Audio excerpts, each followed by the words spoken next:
Eu vou começar pelo fim hoje. Já vou começar na reflexão, para depois ir para o personagem da nossa história, que é a mulher samaritana.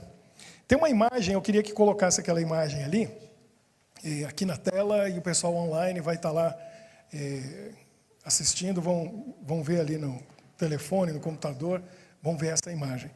Ontem teve um encontro muito legal, né, Luísa? Como que chama mesmo? Papo de Fé. Foi legal. Eu peguei só um pedacinho que eu estava ocupado, aí eu desocupei, aí me ligaram e fiquei ocupado de novo, mas eu consegui ouvir um pouquinho. Foi muito interessante pelo que eu vi. Gostei. E eu peguei bem um pedacinho que a Elis falou assim: Jesus não é só do nosso planeta, Jesus não é só desse mundo. Ela falou assim: o James Webb, que é o telescópio que substituiu o Hubble, pega essas imagens aí, olha, lá do fim do universo, e a gente pensar que a Bíblia diz, esse livro diz, que Jesus é o dono e criador de tudo isso.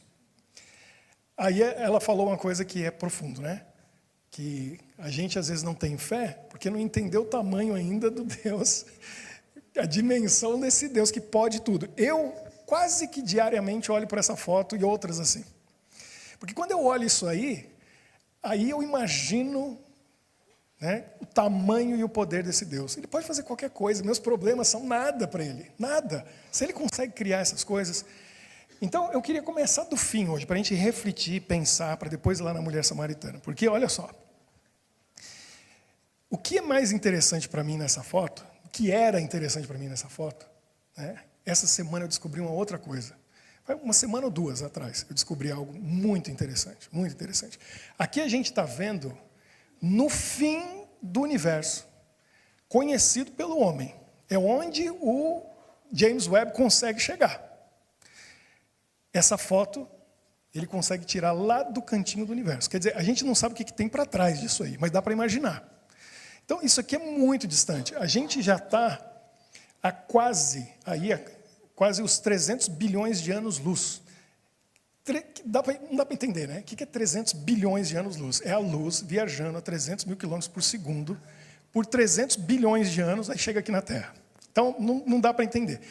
E essa foto deve ter aí entre 10 e 20 mil galáxias.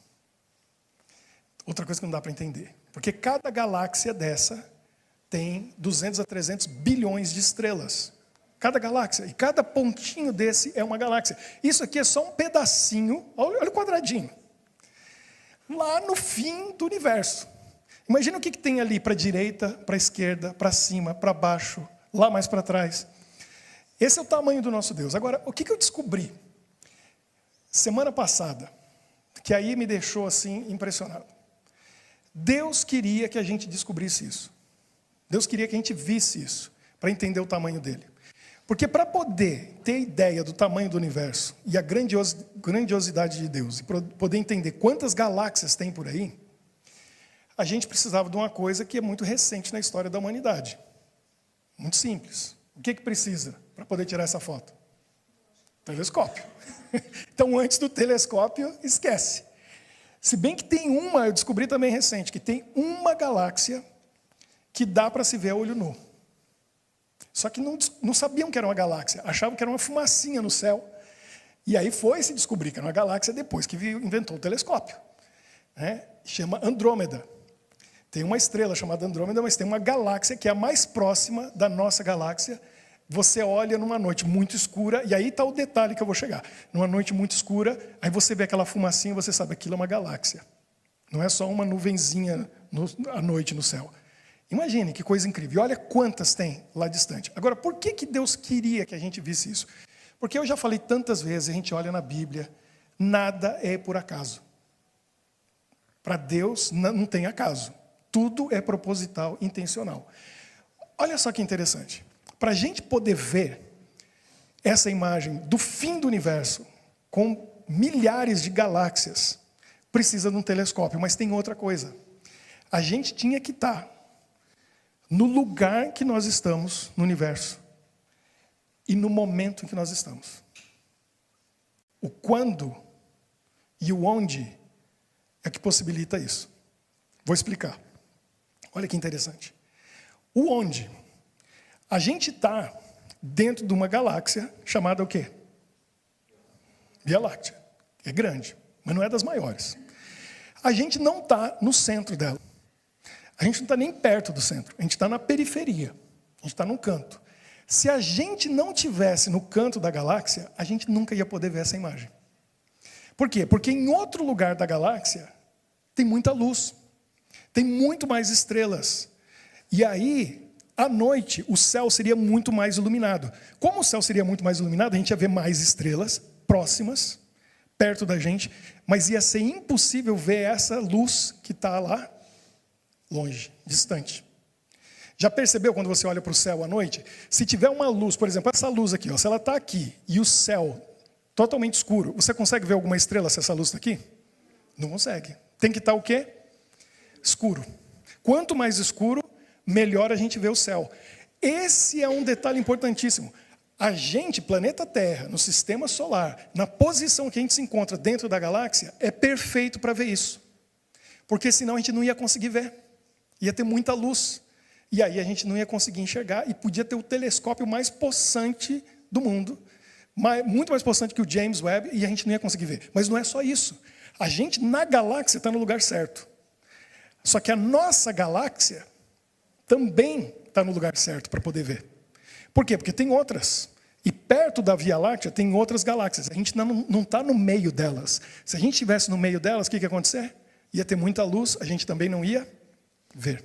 A gente está mais no cantinho, fora do centro da nossa vizinhança de galáxias. E a nossa vizinhança de galáxias também tem outros grupos de galáxias. Também a gente não está no meio delas. A gente está num lugar um pouquinho afastado na periferia desses grupos de galáxias, o que permite que o nosso céu à noite seja escuro o suficiente para poder enxergar isso. Entendeu? Deus colocou a gente, não é por acaso, onde a gente está. Porque se a gente não estivesse aqui, a gente nunca ia ter ideia do tamanho de Deus, do tamanho do universo, ia ver essas galáxias. Tem outra coisa, a gente não sabe como que o universo foi criado.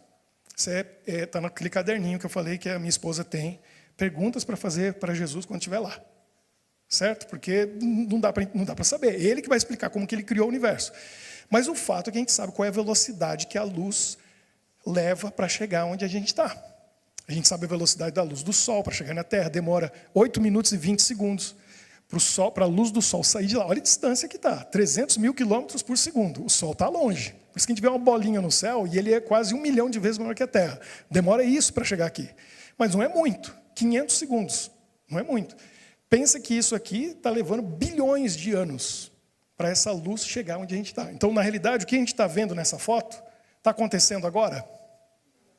Imagina, a gente está vendo o passado. E muito distante.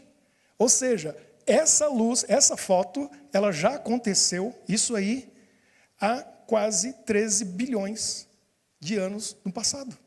Imagina, hoje está tudo diferente isso aqui. Já não está mais nesse lugar, já não está nessa disposição. Tem galáxia que está mais distante, estão muito mais distante. E aí é que está a questão do tempo. Porque eu expliquei para vocês o lugar. A gente está no lugar certo. Se não fosse aqui, a gente não ia ver. A gente tem ideia do tamanho do universo, com o telescópio e tudo isso, pelo lugar que nós estamos. Agora, o tempo. Se demora todo esse tempo para chegar, veja bem, se nós estivéssemos aqui, mas muito antes dessa época, vamos colocar assim, milhões ou bilhões de anos antes, provavelmente a gente não ia ver nada. Ia colocar o telescópio, ia estar preto o céu. Por quê? Naquele lugar ali. Ia ver a luz das estrelas próximas, mas as galáxias distantes, porque ainda não deu tempo da luz chegar até nós, do momento da criação dessas galáxias até hoje. Se a gente tivesse bilhões de anos no futuro, a gente também não ia ver nada, ia estar preto. Eu já expliquei isso uma vez, é meio complicado de entender, mas olha só, o universo está em, qual é o termo que a gente usa? Expansão. Está crescendo. Essas galáxias estão ficando cada vez mais distantes de nós. E não é só o ponto dela ficar distante, porque essas galáxias que a gente está vendo aqui, se elas estão ficando mais distantes, o que vai acontecendo com ela? Elas vão diminuindo. A luz dela não chega aqui. Dependendo da velocidade de expansão, a luz não vai chegar aqui. Então, se a gente estivesse aqui muito antes, a gente não ia ver nada, porque não deu tempo da luz chegar. E se a gente estivesse aqui muito depois, também não ia ver nada, porque a luz já não chega mais, já foi embora. Entendeu que a gente está certo e na hora certa? Deus não adianta nem atrasa. O plano dele é perfeito e nada é por acaso. Então Deus tinha um encontro com a gente, com esse planeta, para mostrar para nós hoje, e não ter dúvida nenhuma do tamanho dele, grandiosidade dele. A gente está no lugar certo e na hora dele. A gente está no lugar certo e na hora certa. Você nasceu no lugar certo, na hora certa. E Jesus, ele marca um encontro. Tem um programa, né? Não sei se ainda tem. Encontros com Fátima Bernardes. Na Bíblia tem encontros com Jesus Cristo. E encontros com Jesus Cristo. E ele marca encontros, a gente vai ver durante essa série, os encontros que ele marcou com as pessoas, para mudar a vida das pessoas, para mudar a vida delas. E hoje ainda ele marca encontros com a gente. Você se lembra do lugar onde você estava, do momento na sua vida quando você teve um encontro com Jesus?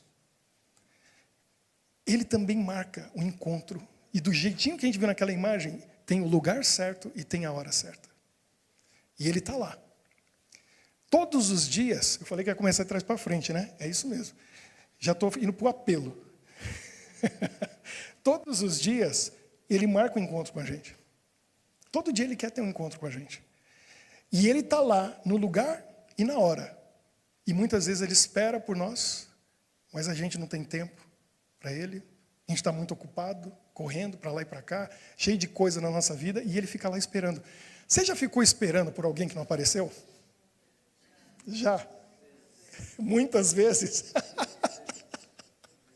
Isso é terrível. Uma das piores coisas que tem é ficar esperando por alguém que não vem.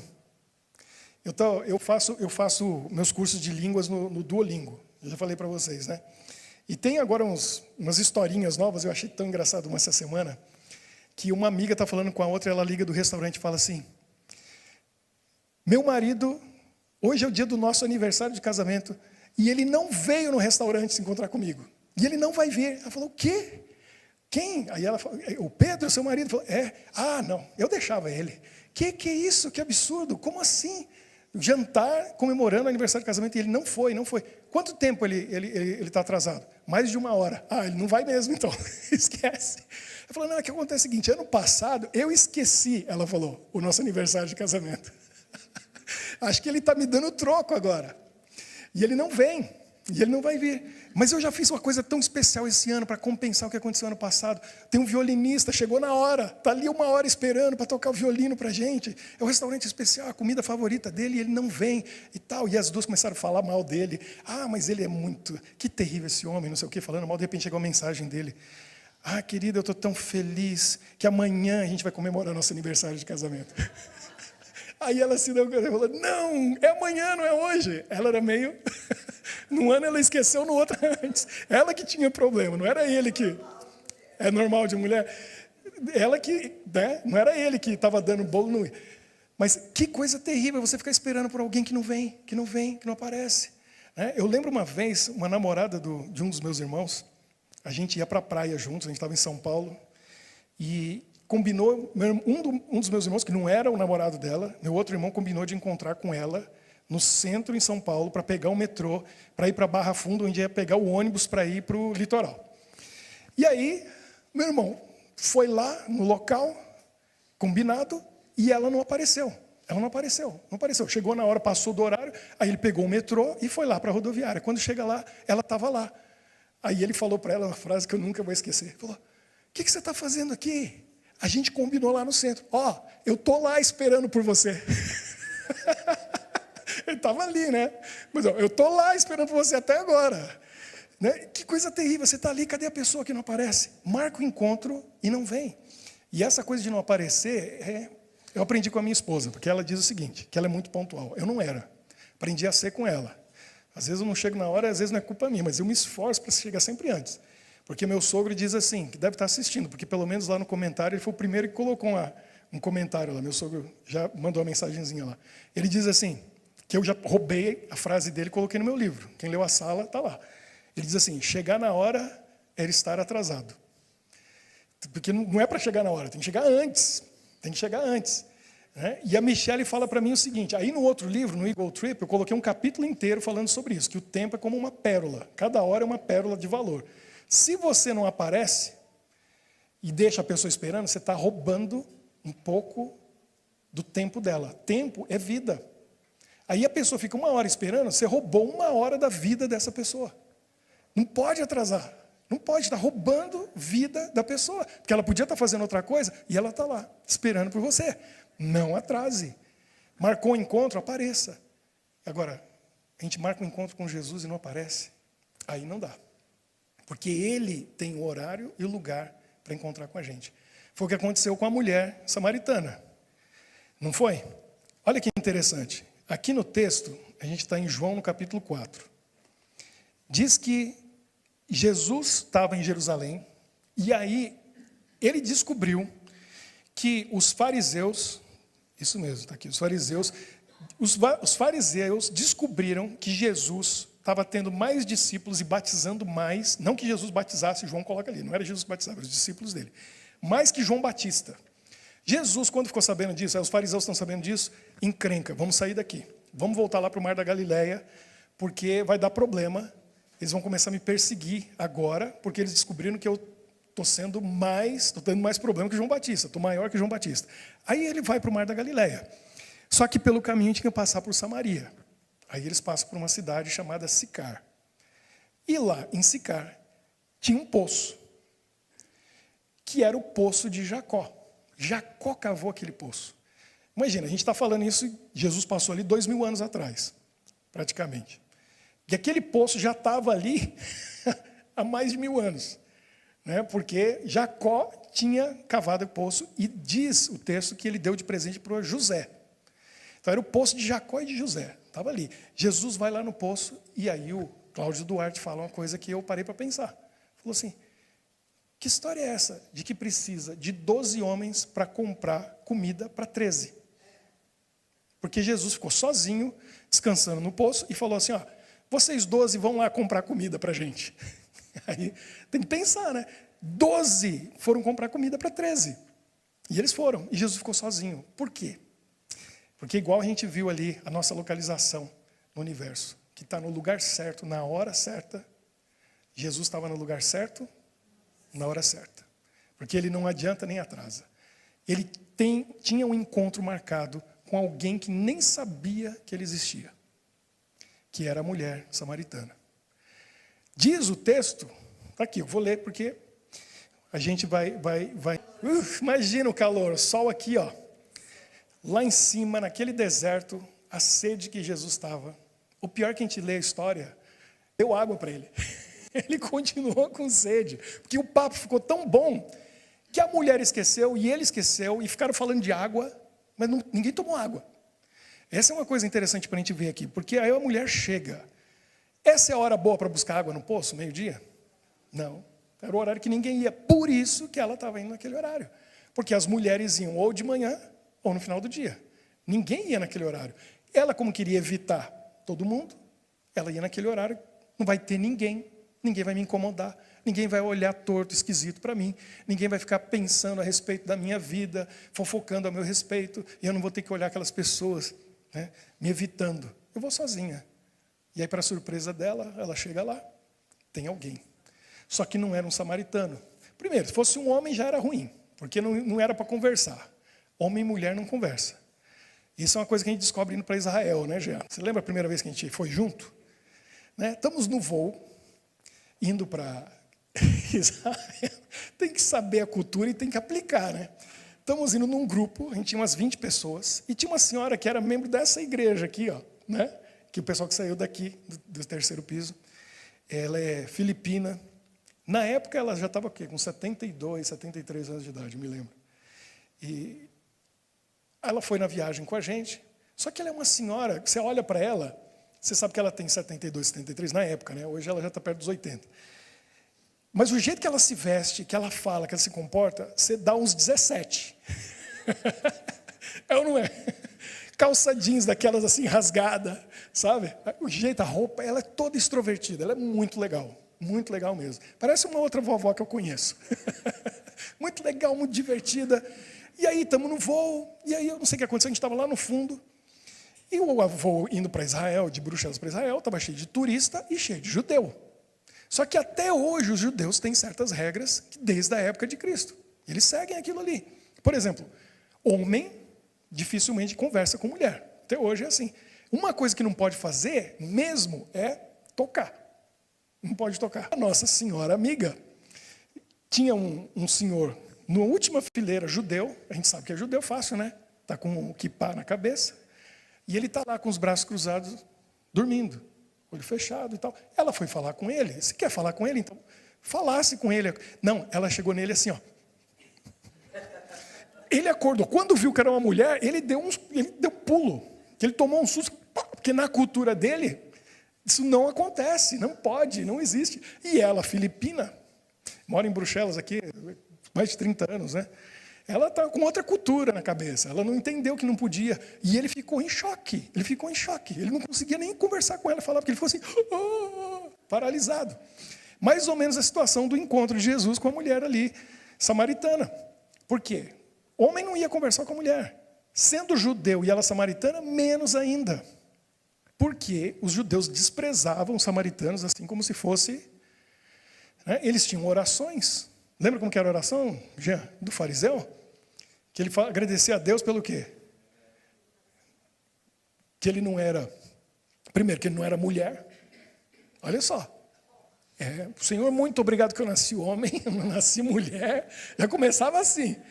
Depois ele dizia que eu não sou samaritano, coisa boa, sou judeu, que eu não sou cachorro.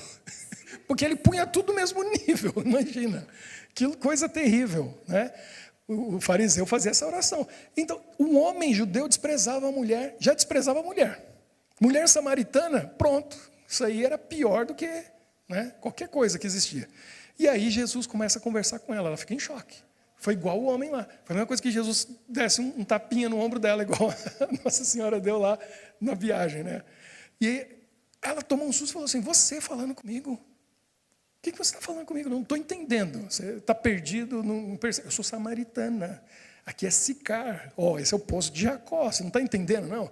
E Jesus não quer nem saber. E vai conversando com ela. Eu estou com sede. Você me dá água. Não pode negar água. Pode negar água? Na cultura deles, então, não pode. Não se nega. Comida e água, isso é sagrado. Então, ela não podia negar. Mas aí, ela ficou tão assustada com a situação, começou a conversar com ele, começou a perguntar, vem cá, como assim você está conversando comigo? E aí, o que Jesus diz para ela? Porque aí ele vai ao ponto. Ele diz assim, verso 9, como sendo tu judeu, pedes de beber a mim, que sou mulher samaritana? E aí ele diz, se conheceras o dom de Deus, e quem é o que te pede, dá-me de beber, tu lhe pedirias e ele te daria água viva. Aí Jesus já foi ao ponto. Falou, você não sabe com quem está falando. Se você soubesse quem eu sou, é você que ia me pedir água. E eu ia te dar água viva. Você nunca mais ia ter sede. Aí ela falou, você é maior do que Jacó, o nosso pai, que deu esse poço para a gente? Não estou vendo nem balde. Cadê o balde? Você vai pegar esse assunto? Que homem chato. O homem vem aqui, ainda põe o dedo na ferida. Justo que o assunto que eu não queria falar. Eu não tenho marido, não. Jesus era bom em fazer pergunta provocativa. Eu não é. E geralmente, ele respondia as perguntas fazendo outra pergunta. Para fazer a pessoa pensar. Porque não tem nada melhor para fazer alguém pensar do que uma boa pergunta. Então, Jesus sempre devolveu uma pergunta com uma pergunta. Muitas vezes ele fazia isso. E as perguntas dele eram provocativas. Lembra a última vez que eu estive aqui falando de Pedro? Pescaram a noite inteira. Qual é a pergunta provocativa de Jesus para os pescadores que trabalharam a noite toda? Pegaram alguma coisa? Quantos peixes vocês pegaram? Não pegaram nada, não? Não é uma pergunta provocativa para um pescador que passou a noite inteira pescando? E ele sabia que eles não tinham nada. Jesus fazia essas perguntas e ele faz a pergunta provocativa para ela. E aí ela fala assim, não tenho marido, não. Aí falou a verdade, é mesmo. Você já teve 5 e o que você tem não é seu. Aí ela Deve ter sentido aquela coisa que a gente sente, né? Aquela surpresa. Tem um autor que eu gosto muito, americano, e ele dizia o seguinte: Jesus é surpreendente. É ou não é? Ele gosta de surpreender. Porque surpresa é uma coisa muito boa. Tem surpresa ruim, né? Mas quando é boa, é bom demais, não é? Uma surpresa boa, Jesus gosta de surpreender. Ele é surpreendente. E ali ele surpreende, mais uma vez. Contando para ela algo da vida dela que ninguém sabia. Só ela. Eles sabiam alguma coisa, porque eles falavam mal dela. Mas quem que sabia que ela teve 5 maridos? Se ela teve 5 maridos, eu garanto para você que não foi em Sicar. Que não dá para ter 5 maridos na mesma cidade. Respondendo, falando sobre adoração no templo. E aí, por fim, Jesus vai além. Porque ele começa a falar mais coisas da vida dela. Não está no texto. Porque depois ela diz para as pessoas, ele começa a falar. E ela foi crendo. E aí ela fala assim, quando o Messias vier, ele vai revelar todas essas coisas aí para a gente. E aí Jesus começa a revelar. Aí ela fala, então, está parecendo que o Senhor é o Messias. Por acaso o Senhor é? E aí Jesus, que não, eu li isso num texto que eu achei fantástico, que não revelou para os judeus, não revelou para os sacerdotes, não revelou para os fariseus, não revelou, porque quando perguntavam para ele diretamente, ele não falava. Mas para essa mulher estrangeira, que era desprezada, que achava que não merecia nada, porque estava no 6º marido, que nem era marido, ele para ela revela. Para ela, ele fala, eu sou. Esse que está falando com você, você está pensando no Messias? Está esperando o Messias? Sou eu. E aí ela acredita. Porque ele já tinha dado tanta evidência, o coração dela se enche de uma coisa que eu vou dizer para vocês, que eu descobri isso recentemente na minha vida, e eu gosto dessa palavra, porque eu estou experimentando ela. Bem nessa hora, chegam os discípulos. Eles estão chegando ali, aí eles olham e falam assim, a gente já viu muita coisa estranha com esse nosso mestre. As mensagens dele, as pregações dele, aquele sermão da montanha, esse negócio de amar inimigo, orar por quem persegue, esse negócio de adultério, olhou para uma mulher, desejou, já pecou. Ele tem uns ensinamentos muito malucos. A gente vê umas coisas aqui muito estranhas desse Jesus, mas conversando com a mulher samaritana, isso aqui, mas nem de Jesus eu esperava isso. Pedro, nem de você eu esperava isso.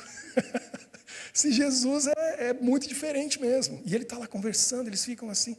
E a mulher de repente sai saltitante, feliz, pulando, toda alegre, e vai lá na cidade, em Sicar, chamar o povo. O que ela esqueceu? O balde. Esqueceu o balde. Foi lá para buscar água e deixou o balde, e deixou a água, e esqueceu tudo para lá. Porque agora ela estava, e a palavra é plena.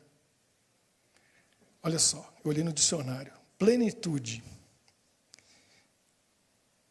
50 anos. Eu ouvi falar disso, mas eu não sabia o que era. Que coisa maravilhosa quando Jesus entra na nossa vida e toma conta de tudo. Olha o que diz aqui. Substantivo feminino, plenitude. Estado do que é inteiro. Completo. Totalidade. Integridade. Muito fácil entender. Quem é pleno, quem está pleno, não falta nada. Não falta nada. Encontrou com Jesus, Jesus muda a vida da pessoa. E a partir daquele momento, não falta nada. Não precisa de 6 maridos. Não precisa ficar buscando as coisas para ser feliz. Busca realizações, busca coisas, porque é feliz. Porque está completo. Mas não precisa de nada para completar. Aí a pessoa busca um sucesso, vamos dizer, acadêmico, financeiro, emocional, seja o que for, ela busca, não para encontrar felicidade, mas porque ela já está feliz. E agora ela vai usar aquilo que ela está buscando para fazer outras pessoas felizes. Não precisa mais de dinheiro, não precisa mais de reconhecimento, não precisa de fama, não precisa de aplauso das pessoas, não precisa, né, de 2.000, 3.000, 4.000 amigos no Facebook, sei lá quantos no Instagram, quantos seguidores. Não precisa, porque a pessoa, ela está plena, ela saiu plena. E como ela saiu plena, ela esqueceu o balde. O que ela foi fazer ali? Todo mundo que teve um encontro com Jesus e teve a vida transformada, deixou alguma coisa para trás. E era provavelmente a coisa mais importante na vida da pessoa. Ela deixou o balde ali, mas a gente vê o cego Bartimeu, que era cego e tinha capa. E a capa era a coisa mais importante, porque a capa ele usava para se cobrir à noite. A capa ele usava para se proteger, mas a capa era onde ele abria e as pessoas jogavam o quê? As moedas. Quando ele encontra com Jesus, Bartimeu dá visão para ele, Jesus dá visão para Bartimeu, o que acontece? Ele esquece a capa. O detalhe está no texto bíblico por um motivo, a gente tem que saber porque o detalhe está lá. Ele esqueceu a capa. Ele precisa da capa? Pedro, André, Tiago, João, no mar da Galileia, eram pescadores. Jesus passou pela praia, faz um milagre, olha para eles e só falou assim, ó, segue-me. O que aconteceu? As redes, os barcos ficaram para trás, esqueceram. Acabou, não precisa mais. A gente é pescador de homem agora, não é pescador de peixe. Então todo mundo que encontrava com Jesus tinha a vida transformada, saía pleno. E aí não precisa mais daquelas coisas, elas ficam para trás. Então a gente tem que pensar. Estou me encontrando com Jesus todo dia. Eu tenho meus horários. E eu não falho. Eu não posso falhar. Eu vou deixar ele esperando? Não vou deixar Jesus esperando. Tem a hora e tem o lugar. Ele quer se encontrar comigo. Ele quer se encontrar com você. Ele marcou um encontro com aquela mulher no poço. A vida dela mudou, ela saiu plena. Ela foi lá na cidade, tão empolgada, feliz, falando para todo mundo. Ela que se sentia rejeitada, ela já não sentia mais. E ela foi falando, e ela deu um testemunho que veio uma multidão. Jesus ficou aquele dia inteiro. Ali está dizendo o texto depois, tarefa de casa. João 4. Tá? Leia lá. Jesus estava ali e os discípulos, vem cá, o senhor mandou a gente buscar comida lá em Sicar. A gente trouxe a comida, mas o senhor não quer comer? Está aqui a comida, o senhor precisa comer. Ele falou, minha comida é outra. Eu estou me alimentando aqui. Ó. Olha essa fila de gente querendo receber meu amor. E aí Jesus estava feliz com aquilo. Ele esqueceu da água e da comida. Ele também. Por quê? Porque ele estava pleno, cumprindo a missão dele, dando amor para aquelas pessoas que estavam vindo ali. É assim que ele quer que a gente viva, que a gente esteja pleno nele. Então a gente tem que respeitar os nossos encontros com Jesus. Todo dia, marca um horário, faça disso um ritual na sua vida. Faça como eu, coloquei no meu telefone, tem um despertador. Ele toca e é isso aí. Ele está lá, eu me encontro com ele naquela hora, naquele lugar. E aí eu saio dali o quê? Qual é a palavra? Pleno, plenitude. Não falta nada. Aí eu não preciso ficar como eu fazia, buscando preencher meu tempo com alguma coisa, com alguma comida que não me fazia bem. E eu tinha que comer aquilo para ver se eu ficava feliz, ou assistindo alguma coisa, ouvindo alguma música, ou pensando em alguma coisa, ou indo em algum lugar, ou me encontrando com alguém. Não preciso mais. Eu estou pleno, porque eu me encontrei com Jesus. E aí depois que a sua vida mudou, você está pleno, aí você vai ter outros encontros com outras pessoas para passar para ela aquilo que você recebeu. No caso da mulher, ela estava buscando água, ela virou fonte de água viva. E ela começou a passar isso. E rapidinho aconteceu, porque ela saiu dali e já trouxe uma multidão para Jesus. Falou, olha, já estou jorrando. Eu recebi essa água e aqui, ó, estou saciando a sede desse povo. Olha quanta gente veio comigo. E eles vieram para receber da fonte. É isso que Jesus quer para a gente. É isso que é o sentido da nossa vida. É encontrar plenitude nele, no nosso encontro com ele, para depois a gente passar para os outros. E os outros vão provar da fonte que você já provou. E vão te abraçar e vão sorrir e vão dizer para você, muito obrigado, que você me levou para a fonte. E agora eu estou pleno também, eu estou plena também. Vamos orar? Vem aqui para a gente poder orar e pedir para Deus nos dar da água viva, para Ele preencher esse nosso vazio e a gente sair daqui pleno hoje. Levar essa plenitude para outros que precisam. A gente não pode esquecer, Jesus tem todos os dias um horário e um lugar que Ele quer se encontrar com a gente. Tem que ser um compromisso marcado com Ele, para a gente receber a plenitude na nossa vida, através da oração, através da comunhão com Ele. Se tiver mais alguém, pode vir. Vem aqui, a gente fechar o círculo. Está chegando mais gente. Vem aqui na nossa roda. A roda do poder, a roda da plenitude. Muito bem. Vamos orar. Senhor nosso Deus, muito obrigado, porque Jesus está sempre disponível para se encontrar com a gente, na hora certa, no lugar certo, quando a gente mais precisa, para transformar a nossa vida, para que a gente possa ter o nosso vazio preenchido, para a gente sair desse encontro pleno. E que coisa maravilhosa quando a gente tem a chance de todo dia ter esses encontros com Jesus, porque aí a nossa vida é plena o tempo todo, nunca falta nada. A gente está completo em Jesus, podendo ajudar outros e ajudando outros a encontrar essa fonte que nos preencheu. Abençoe cada um que está aqui hoje, tirou tempo para vir aqui nesta casa de oração, para te buscar, para ouvir a tua palavra, para ouvir a tua voz, e que a tua voz tenha falado ao nosso coração hoje, para a gente sair daqui aceitos como aquela mulher foi aceita, plenos como ela saiu plena, sem sede nenhuma, porque a gente foi saciado pela fonte da água viva que é Jesus.